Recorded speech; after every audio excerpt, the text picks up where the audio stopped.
اعلان بوشی حساب کتاب شروع شو او شروع کیږي د حضور پاک د امت نه او حساب کتاب بسو کوي تل د میزان دا به پولیس ورات ته مخامخ لګېدلی مخامخ پولیس ورات الله پخپله نگران دی پخپله جبریل علیہ السلام ولاړ دی اسرائیل علیہ السلام به ولاړ دی جبریل علیہ السلام ځکه ولاړ دی چې هغه وحی راوړی ده په فرشتو کې ذمہ داره فرشته ده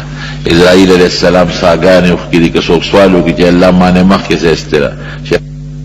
دومره تله د میزان ده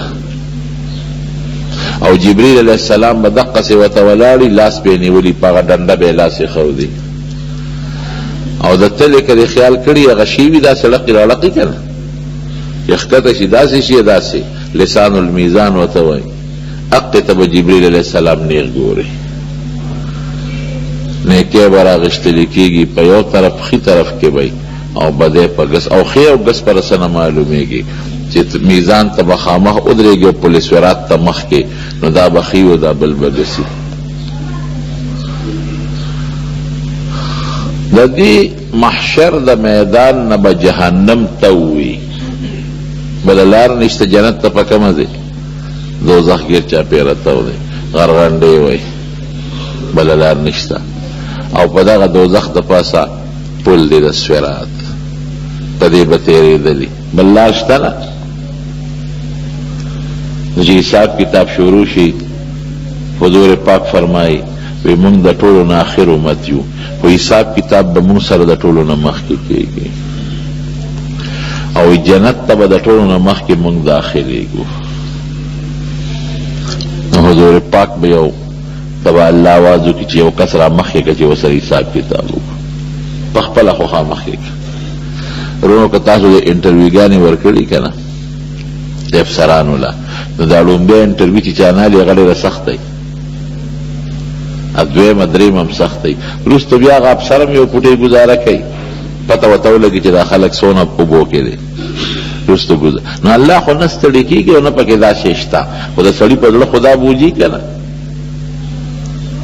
د دواړو جهانو سردار فرمایي چې ما سره به هلته حضرت ابوبکر او عمر دواړه ولاړې یو ښي طرف ته او بل ګس طرف ته وی دا زما د دنیا وزیران دي الله به آواز وکړي شا به یو کس را مخکې که په خپله خوښه چې حساب کتاب شروع حضور پاک مبارک باندې به دا وخت ډېر سخت دی ډېر سخت دی خدایا الله حساب کتاب خو ډېر ګران کار دی یو حدیث پاک کې راځي من حوسب عذب چې چا سره حساب کتاب وشو دا تباه شو دې په عذاب کې مبتلا دی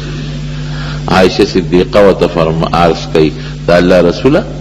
قرآن شریف کې خو الله وی فسوف یحاسب حسابا یسیرا چې چا سره به آسان حساب کتاب کېږي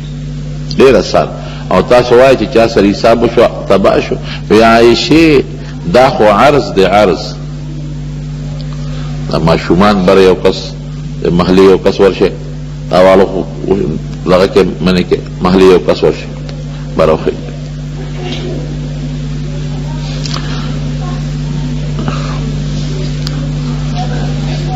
نو چې پوره دا عرض دی ته وایي الله به یې دومره ګناه دې کړې وه دلته مې معاف کړه یې دا ګناه دې کړې وه په نیکو مې دله بدله کړه هسې به هغه خلقو سره احسانات به کوي ولکن من نوقش هلکه که چا سره مناقشه وشوه مناقشه دې ته وایي شا به دونه احسانات مې کړي د هغې مقابله کې دومره نیکۍ راوړه دومره منځونه او دونه پکې کم دي دا څه منځونه دې کړي دي سوچونه دې بل دي وځه دا مې ختم کړل دومره زکات دی څومره دې ورکړی دی چې داسې پوره حساب کتاب وشي ان تعدوا نعمت الله لا تحصوها دا الله د نعمتونو شمیر نشته ګران کار دی د یو نعمت په مقابله کې ثوابونه